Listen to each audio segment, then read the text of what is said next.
Everyone doing? All right, really quick. I know food's been like, food coma is settling in, so just stand up really quick. Give your belly a little rub. Move the food down a little bit further. Rub your neighbor's belly. And then go ahead and have a seat.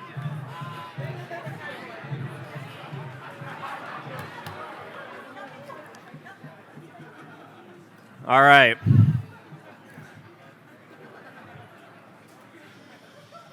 Hey, the energy's good. Everyone's loud, talking. That's good. We're awake. We're focused. All right, where's my clock? Do I have a clock? Who's my timer? Back there? Cool. Awesome. Make some noise really quick if you got at least one nugget from our previous speakers. So, as you probably already have experienced, there is a wealth of knowledge in this room. And some of your brains are probably already expanding and have exploded. So the one thing I'll just share with you is just make sure you're being very present to what is going to impact your business the most this year, right? You'll probably have novels of information, and the objective of it is not for it to sit on your computer or in your journal for the rest of the year. So really identify what it is you want to take from each day and each speaker. So we have a wide spread of talent here. We have people who've sold 7 figures, and we have people who've sold 5 figures. And so my objective today is to really speak in a way where, regardless of where you're at in sales, whatever you sold last year, whether it was 20 grand, 30 grand, or more, that you'll be able to take some nuggets from my message here. So here's the clicker. We're good. Transitioning through quality questions. Play. There we go. Okay. The 2 most valuable commodities on the planet. Time and attention. I heard this from Will Smith, for those who are Will Smith fans. Those are the 2 most valuable commodities, and a lot of people don't view these as commodities. But the reason why they are is because we spend time and we pay attention. Every moment you get to make a decision. You made a choice to spend time here over the next couple days, right? You have a choice of if you're going to pay attention to this message or check your phone or emails. Every moment you have a choice of how you're going to spend your time and pay attention. So the first question, right, this is all about transitioning through questions, but this question is for you guys. What is your relationship to time and attention as it pertains to your customers? All right, the more powerful the question is, the more powerful the answer. There's only so many customers that you're going to have an opportunity to connect with on a daily basis behind the booth. All right, let's say it's between 10 and 15. And that variation, whether it's 10, 12, 15, or more, is really dependent upon your ability to move through the sales conversation as effectively as possible. All right? Out of curiosity, I'm sure a lot of people have been in an experience where you're working with a customer and it's a slammed booth, right? You have 2, 4 people, whatever it is, and everyone's packed talking to qualified customers, and you just see that money customer in the back, and you're like, how quickly can I wrap up this sale so I can go grab them, right? And I'm sure we've all been there where the person next to you wraps up first, and they have that walk-up ultimate or walk-up sale, and it's really frustrating, right? That's because they were able to close the process quicker, right? Or maybe they just had started talking with a customer sooner than you had. But being able to navigate your way through the process of having a conversation with customers and moving yourself through that as effectively as possible, transitioning with the right questions at the right times, that's going to make the biggest difference. It's not all about just speaking as many words at them as possible, right? I think it was Josh was talking about pausing, power pauses, right? Power questions, power statements. So the good news is today, my outcome is to really help you with that process. Shorten your time with each customer based on the questions that you're asking the right questions to move through the process. So that's the good news. The not so good news is that your colleague that you're going to be working with is probably in this room as well and is learning the same stuff. So whoever masters it first will have the advantage. All right, let's see. I have a quick clip here. Who has seen, raise of hands, Ford versus Ferrari? Anybody? Okay. About a third of the room. One of my favorite movies by far. Absolutely loved it. If you haven't seen it, it's about a big race called the 24 Hours of Le Mans. It was in 1966, and it's basically a 24-hour race, nonstop. The cars are racing in not a perfect circular lap, but they're going at an average of 140 miles an hour. And in the movie, Christian Bale, who is playing the actor of Ken Miles in real life, which is where the story is based around, he talks about the perfect lap, right? Those who have seen the movie know what I'm talking about. It's about the perfect lap and how you can hit every single turn, every single corner, every single transition perfectly. So it's like a 60-second clip just to put you guys in the right frame of mind. So I'm going to see if this will play. See, nope, not there. There we go. I guess we're switching. I'll give it a second. Maybe I press play again. You can't just push the car hard the whole way, right? That's right. You have to be kind to the car. You feel the poor thing groaning underneath you. If you're going to push a piece of machinery to the limit and expect it to hold together, you have to have some sense of where that limit is.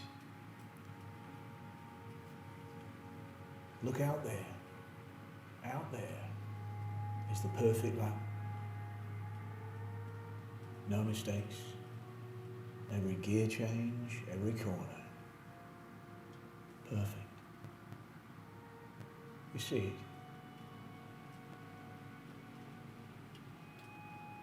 I think so. Most people can't. Most people don't even know it's out there, but it is. It's there. Highly recommend the movie. So my invitation to all of you today is that there is such thing as a perfect sale, right? As Christian Bale is mentioning, perfect lap. Where the customer walks up and you're able to navigate your way through a conversation perfectly, wasting no time, handling every objection with ease and excellence, pivoting your way through to the finish line, and really valuing the commodities of time and attention, and focusing on what questions you need to ask to transition or shift gears, if you will, through the conversation. So today, we're going to go over some questions that you can ask to help you do just that. So this is going to be first gear and second gear.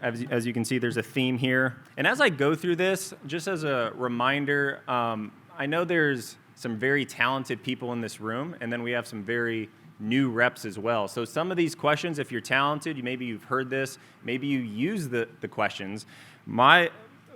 Just to address you guys, the top reps in this room, ask yourself if you're really maximizing the question's potential.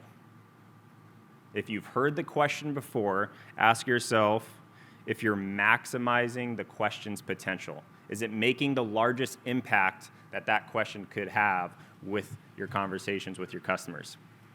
Okay? So, first one. I'm just going to assume this is all the same. Great. What's your favorite part about owning Cutco? That's a question I'm sure we've all heard before. If I were to be on everybody's, be a fly on the wall in everybody's conversation with everybody's customers, I'd be interested to see how many people actually ask this question every single time. What's been your favorite part about owning Cutco? And as I go through some of these questions, I'm gonna give some of these questions categories. So if you're writing on paper, maybe off to the side, you can kind of write the different types of questions you can ask, or if you're on a computer, have a separate segment around that. But I'm gonna give some of these questions themes, if you will. So this is a question that extracts value. That's the purpose of that question. What's been your favorite part about owning Cutco? All right, this is a great way for you not to resell someone on why Cutco's so good, but for them to sell you and to sell themselves on why it's so good. All right, I think Curtis was referencing how you want it to be their idea, not yours. All right, you can get there quicker by asking the right questions.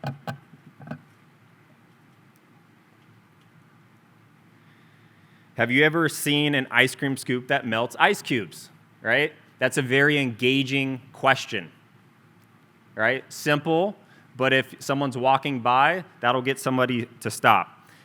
This question I would put in the category of questions that inspire curiosity.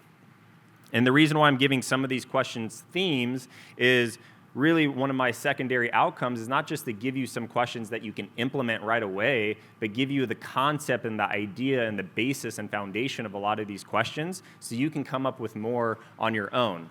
These are just a fragment of the amount of questions that you can ask. There's so much more there. It's not enough time to go over in 30 minutes. So I want you guys to understand where they come from, where they're sourced from.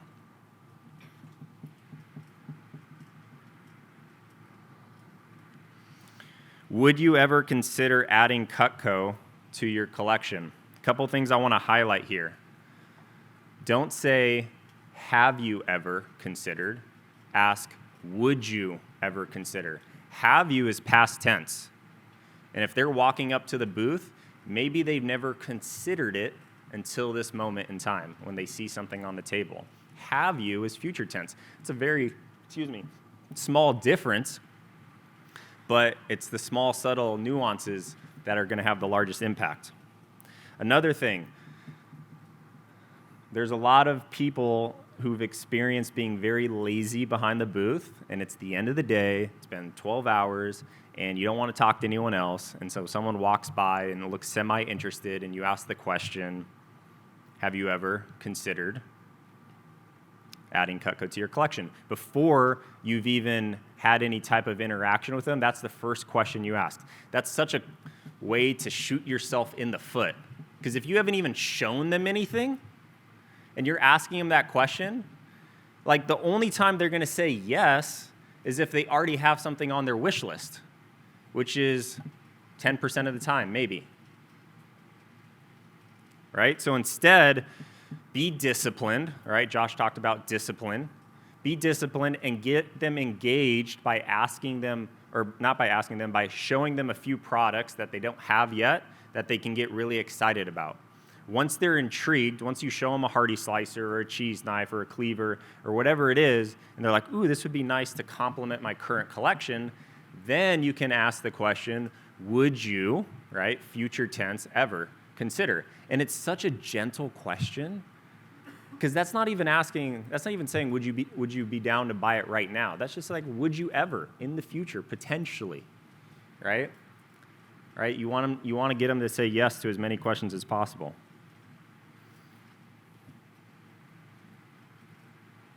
Okay? If you were to get Cutco, I would assume you would lean more towards a block set.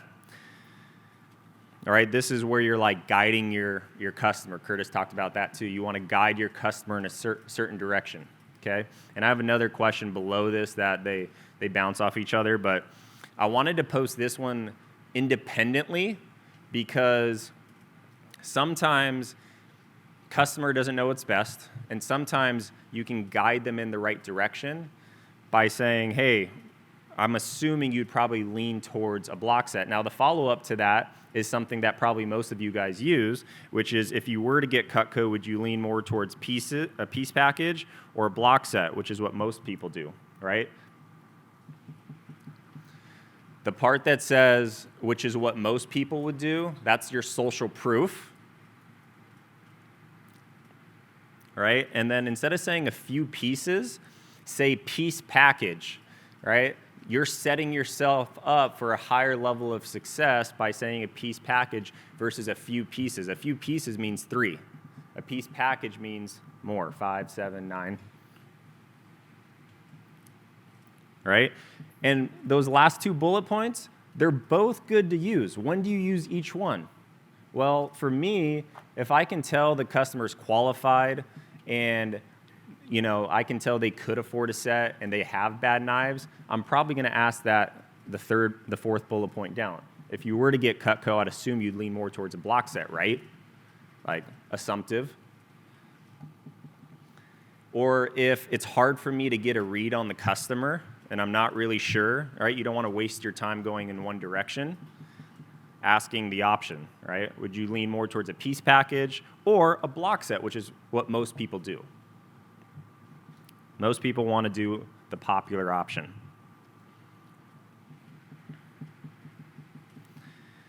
So, really quick, point number 1 was a question that extracts value, right? I was going to give you some subpoints of these types of questions. Point number 2 is questions that inspire curiosity. Skipping down to the 4th question with the block set. That's a hypothetical question. If you were to get Cutco, I would assume you'd lean more towards a block set, hypothetical. And then the last bullet point there, that's what I would call a yes or yes question. All right? They're saying yes to something.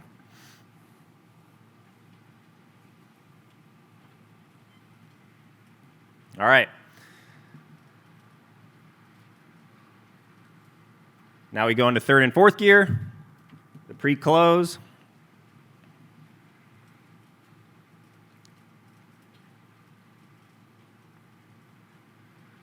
Knowing you would never have to buy knives again, what would be your dream set that you'd get the most value out of?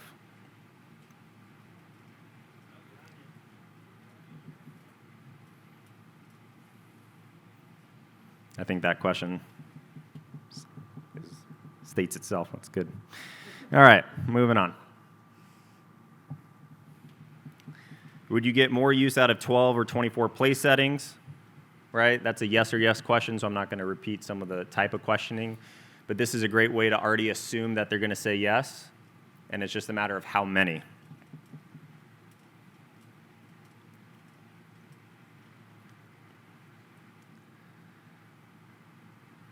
Now, this 3rd point, you'll notice, is I've already put this in the last slide. It's also on this slide. What's been your favorite part of owning Cutco so far? Now, I put it there intentionally because for 2 reasons. Number 1, it's okay to ask the same question twice. Because we've all been there where sometimes you say something to a customer and they just don't, it doesn't register with them, and so you have to ask again. And there's other times where you can ask the same question but in a different way. What's a different way you can ask this question? What's the one thing that separates Cutco from other knives? Again, it's better if the customer shares that with you than if you share it with them. And this is really good, especially when you're adding up a package deal with a customer and you're going through the process of hey, let me figure out the price of all this. Hey, by the way, obviously this is a past customer. From your experience, what's been your favorite part of owning Cutco so far? They're reselling themselves on why it's so good before you close them.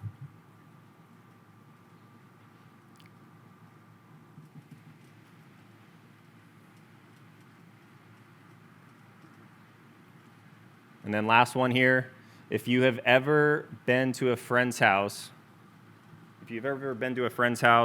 and use non-Cutco? This is a really good question to ask if the person you're talking to only has a couple pieces. Because then this is what I would categorize as a question that uncovers pain. Right? Sometimes you want to ask questions that are going to uncover pain. And sometimes it's good to uncover pain right before you close, because for them it's going to create more urgency. Yeah, tell me about the time when you went to a friend's house and they had terrible knives. What was that like? Right? And if they only have 3 or 4 pieces at home, it's like, yeah, well, you don't want your friends and family to experience that same thing, right, is what they're thinking subconsciously, and that's how you take them from that to an upgrade. All right, we're going to go a little faster here because we're getting into 5th gear. So the close. Are you guys keeping up with the questions? Your hands tired yet? All right. And I can send these out. But it's probably still good for you to write them down.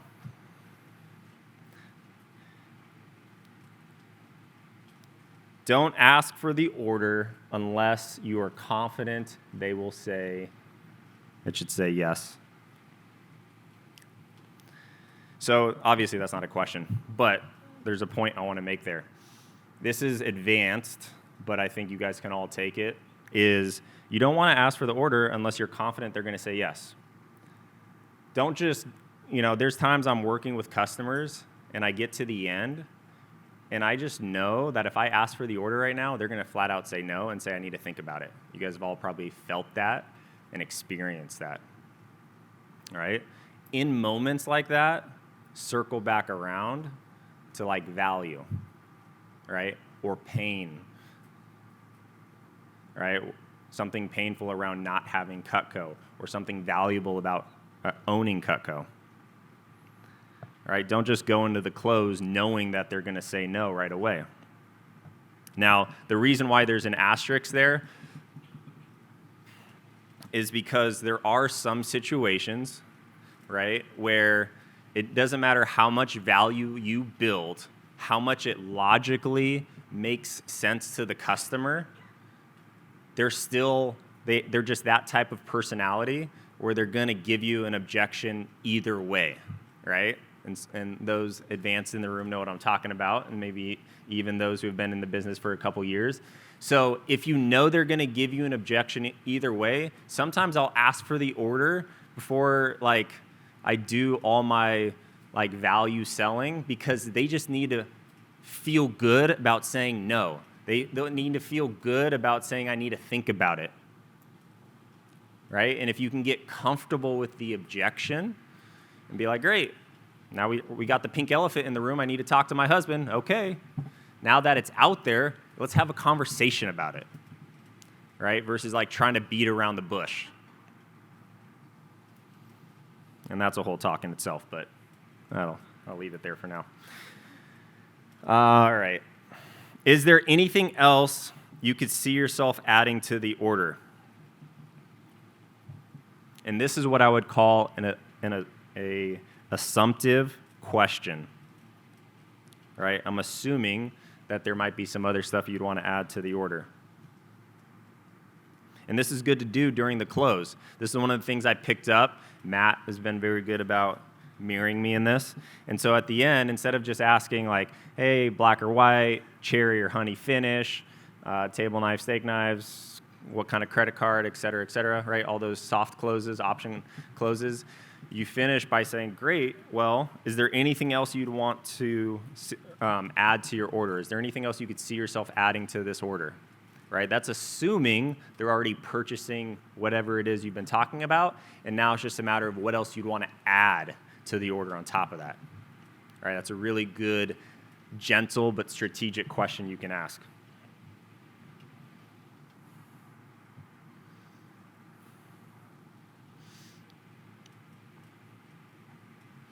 Sixth gear, objections, my favorite. Who loves objections? That was 20% of the room. I just want to encourage you guys all to start loving objections, because if you love objections, that means your confidence in how to handle them will increase. And guess what? Nothing's going to change. You're always going to get objections. So don't hate it, love it. So let's talk about it a little bit. Appreciation. Ask questions to understand their model of the world by being curious first and critical second. Okay, most people think of the word of appreciation as, oh, I'm going to pay you a compliment, or I appreciate you for, speaking, or X, Y, or Z. Instead of looking at it that way, there's like a different definition that I use, and I've shared this with some people that I coach, is appreciating their model of the world, their perspective. Appreciate where they're coming from and why they're feeling the way that they're feeling. Put yourself in their shoes. Half of the questions I come up with, and when people field train, they're like, where did that come from? It's just putting myself in their shoes and asking myself, how are they feeling right now? Where's the roadblock? How do I work through this roadblock if I was in their shoes? All right, you have to appreciate their model of the world.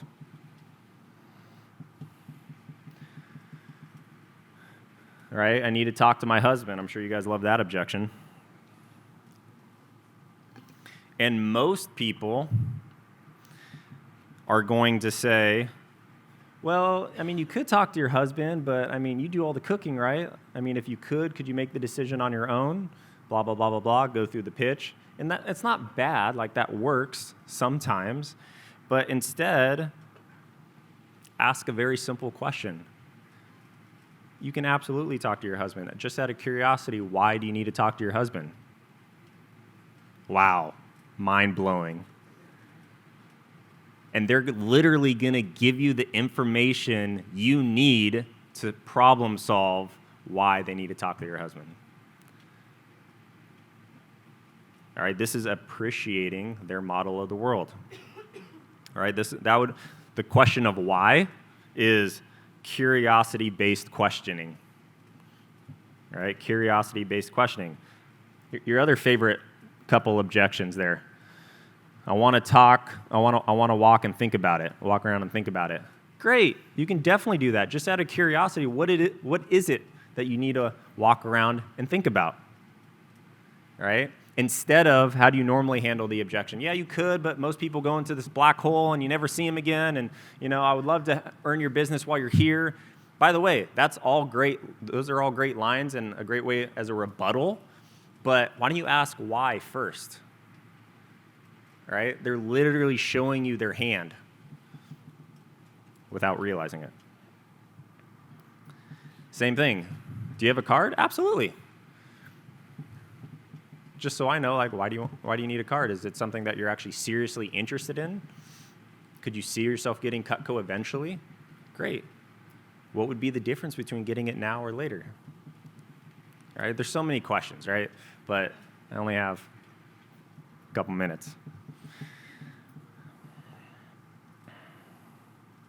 All right, we've got to keep moving because we're short on time.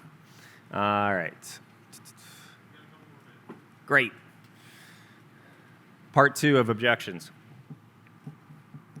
What would you say is the biggest thing stopping you from getting it today? Such a great question, right? Anyone can use that. You don't have to be a question ninja, right? If you're stuck and you don't know how to handle the objection, simply just ask, hey, what's the biggest thing stopping you from getting it today? They will tell you their biggest problem, their biggest challenge. And then it's your job to problem solve around that.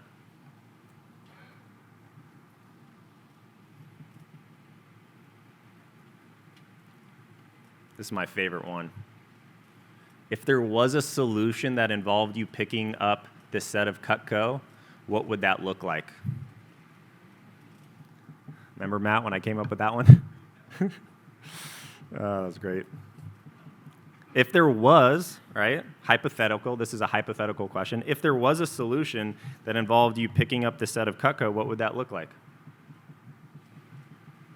Hey, I understand, I'm supposed to You're supposed to check your bags 45 minutes before the flight, but if there was a solution that involved me still getting on the same plane, what would that look like?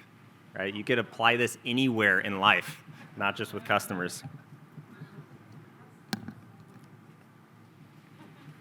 Hey, corporate, if there was a solution that involved me getting the M2 Rolex, what would that look like? I use that line, by the way.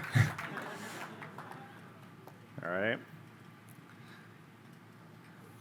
All right, and then last one under objections, when they're like, oh, I can't do it this month, right? Your normal quick response is, oh, well, that's great that you can't do it this month. I mean, we have this thing where we can post-date your order till next month, and you're so quick to, like, giving a solution, right? Slow down. It's like one of the best things you could do is just slow down. Oh, you can't do it this month? Okay. When could you do it if you were to do it? Oh, like if it was like 2 weeks from now, that'd be great. And naturally you want to be like, oh, great, we have this option. We can just post-date your order, right? 2 weeks from now. It's like, oh, okay, 2 weeks from now. Great. So Josh, hypothetically, I mean, if we were having this conversation, fast forward 2 weeks from now, I know the show's not even going to be going on 2 weeks from now, but if it was and we're having this conversation, would you like 110% want to do it like right now? Oh, yeah, absolutely. Okay, great. So it's like a tie down before offering a solution. You're tying down the customer and saying, hey, 2 weeks from now, I would 100% want to do it. Now that you've verbally expressed that to me, by the way, we have a solution where I can help make that happen. Post-date the order. I'm going to need another 7 minutes. Is that okay, guys? 7 more minutes? Okay, cool. Just checking.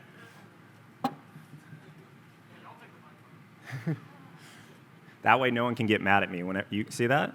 That was a question that just empowered another 7 minutes. All right, 7th gear. Race cars, they got 7 gears.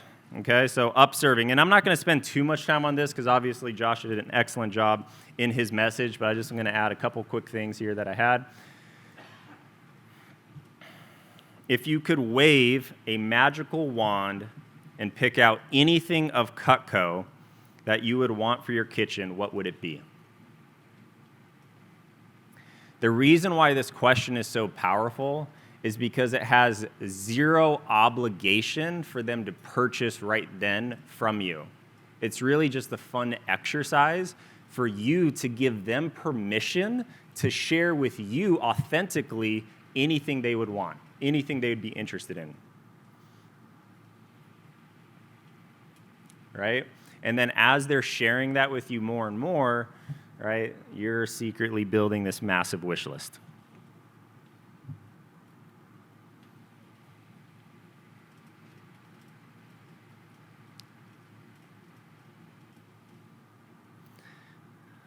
Oh, I love this question too when we're talking about gifts. Do you own anything that was given to you as a gift that you've owned for at least 10 years and use every day? This is what I would call a self-discovery based question. And this is such a great entry point into getting them bought in to buying gifts for their friends and family, right? Why? Hey, do you know anyone, or do you know anything, or do you own anything that has been given to you as a gift that you've owned for at least 10 years and use every single day? And the answer is probably no, right? And if it is, maybe their wedding ring. That's the only legit answer I've ever gotten when I've asked that question. No one's been able to answer anything else. It's like, okay, wedding ring, great. What about everything else in your house? They don't use it every day, right? Or if they do, they haven't had it for 10 years. Great, well, I might know of a product that could actually fulfill that answer, that question. All right? So it's through questions like these that you can navigate your way to the end of a conversation. And the reality is that it takes practice, right? You're not going to knock this out of the park at your first go. All right? But I'll share with you a few things that will really help. 3 quick things here. 1, be curious first, critical second. Always be curious. Instead of trying to find a solution, just be curious. The more curious you are, the more time that gives you to find a solution. The more curious you are, the more time that gives you to find a solution with the customer. People who field train with me, they're like, how did you come up with that? How do you keep having things to say?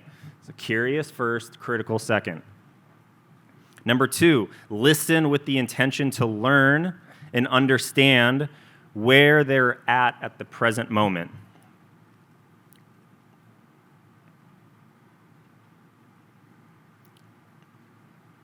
And the last thing that will help with all of this, learn with the intention to understand where they are at the present moment.